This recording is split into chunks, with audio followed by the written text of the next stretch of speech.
Welcome back to learning अड्डा। आज हम बात करने जा रहे हैं स्पोकन इंग्लिश की कुछ कॉमन मिस्टेक्स के बारे में।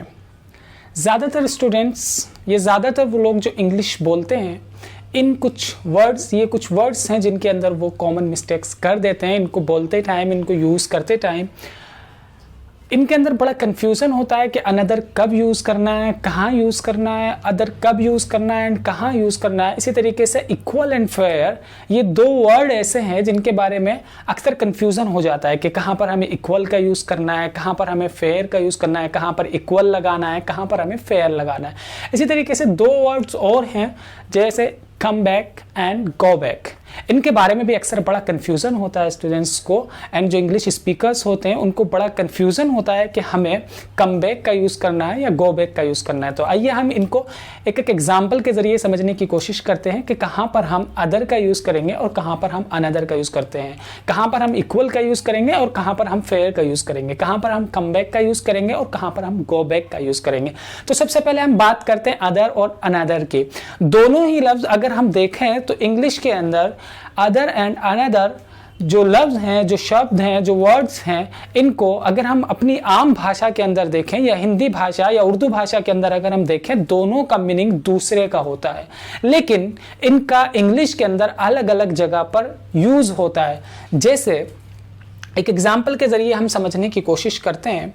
जब हम किसी दुकान पर जाते हैं, कोई सामान खरीदने के लिए किसी शॉप पर जाते हैं, जैसे मिसाल के तौर पर मैं कोई जैकेट खरीदने के लिए या कोई शर्ट्स खरीदने के लिए किसी दुकान पर जाता हूँ, किसी शॉप पर जाता हूँ, और जब मैं शॉप पर देखने जो शॉपकीपर है वो मुझे शर्ट्स दिखाता है या जैकेट दिखाता है, तो मैं जब किसी चीज़ को पसंद करता हूँ, जैसे एग्जाम्पल के तौर पे मैंने एक जैकेट को पसंद किया और जैकेट को पसंद करने के बाद मुझे देखना होता है कि इस जैकेट के अंदर कुछ डिफेक्ट निकला, कुछ इसके अंदर कमी थी, मुझे लगा कि मुझे ये नहीं, इसके जैसी दूसरी जैकेट चाहिए, तो मैं बोलता हूँ just show me another jacket.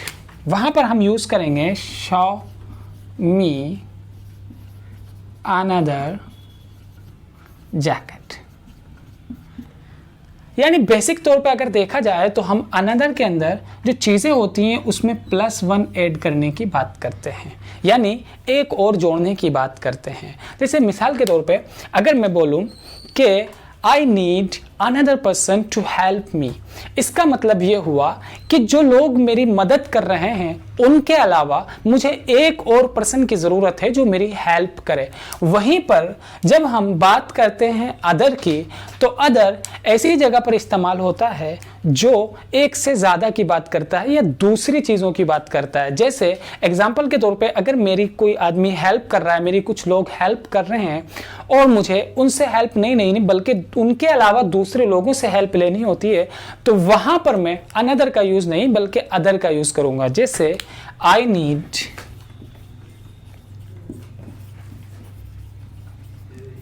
Other person to help me.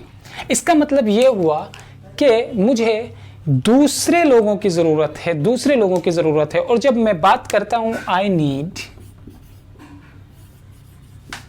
Another person to help me, यहाँ पर अनदर का मतलब होगा कि जो लोग मेरी मदद कर रहे हैं इनके अलावा मुझे एक और शख्स की या एक और पर्सन की ज़रूरत है जो मेरी हेल्प करे।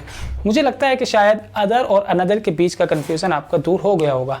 अब हम बात करते हैं सेकंड पेयर ऑफ वर्ड्स की, इक्वल एंड फेयर के बारे में। जब हम किसी चीज़ को नापने की या बांटने की बात करते हैं तो वहाँ पर हम इक्वल का यूज़ करते हैं। जैसे अगर हम किसी चीज़ को, ये एग्जाम्पल के तौर पे ये एक सेब है, इसको अगर मैं 2 बराबर हिस्सों में बांट दूं तो वहाँ पर हम इक्वल का यूज़ करते हैं। और जहाँ पर हम इंसाफ की बात करने की कोशिश करते हैं, निष्पक्षता की बात करने की कोशिश करते हैं, वहाँ पर हम फेयर का यूज़ करते हैं। एग्जाम्पल के तौर पे मैं और मेरा दोस्त, हम दोनों किसी काम को करते हैं, उसी काम को करने के लिए मुझे 50 रुपये मिलते हैं और जो मेरा दोस्त है उसी काम को करने के लिए उसे 100 रुपीज़ मिल जाते हैं। तो हम यहाँ पर बोलेंगे इट्स नॉट इक्वल, यहाँ पर नहीं बोला जाएगा, यहाँ पर बोला जाएगा दैट्स नॉट फेयर, ये निष्पक्ष नहीं है। तो इक्वल एंड फेयर के बीच में आपको समझ हो गया होगा। और एक छोटे से एग्जाम्पल के जरिए हम समझने की कोशिश करते हैं। जैसे एग्जाम्पल के तौर पे यहाँ पर एक छोटे बच्चा है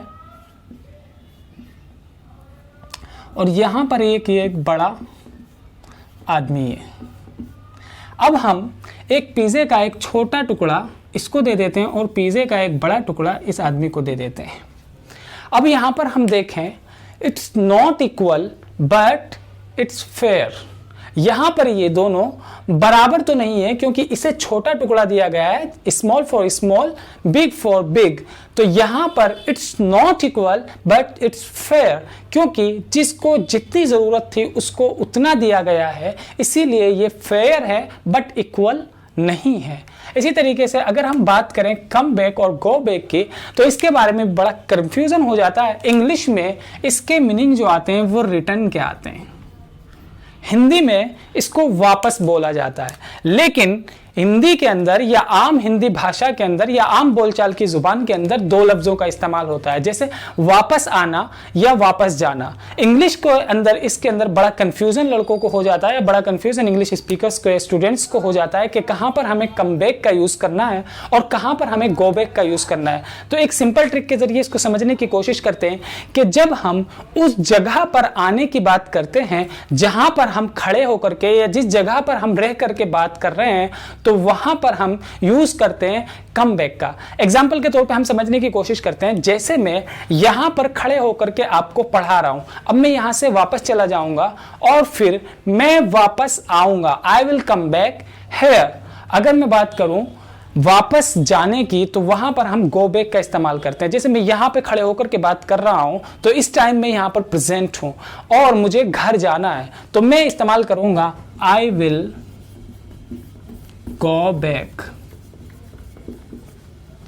वहीं पर अगर मैं कल को यहां पर वापस आने की बात करता हूं, तो मैं यहां पर यूज करूंगा आई विल कम बैक। तो सिंपल सा लॉजिक ये है कि जिस जगह पर हम खड़े होकर के या जिस जगह पर हम होते हुए बात कर रहे होते हैं, अगर उस जगह पर वापस आने की बात करते हैं, तो वहां पर हम सिंपली कम बैक का वर्ड यूज करते हैं, कम बैक यूज करते हैं। और अगर हम उस जगह की बात करते हैं जहां पर हम प्रेजेंटली नहीं है, हम उस जगह पर दूसरी जगह पर जाने की बात करते हैं, तो वहां पर हम गो बैक का यूज करते हैं। तो आई होप आपको ये सब चीजें समझ में आ गई होंगी और अब आप इनके बीच में कंफ्यूज नहीं होंगे कि कौन सा वर्ड हमें यूज करना है।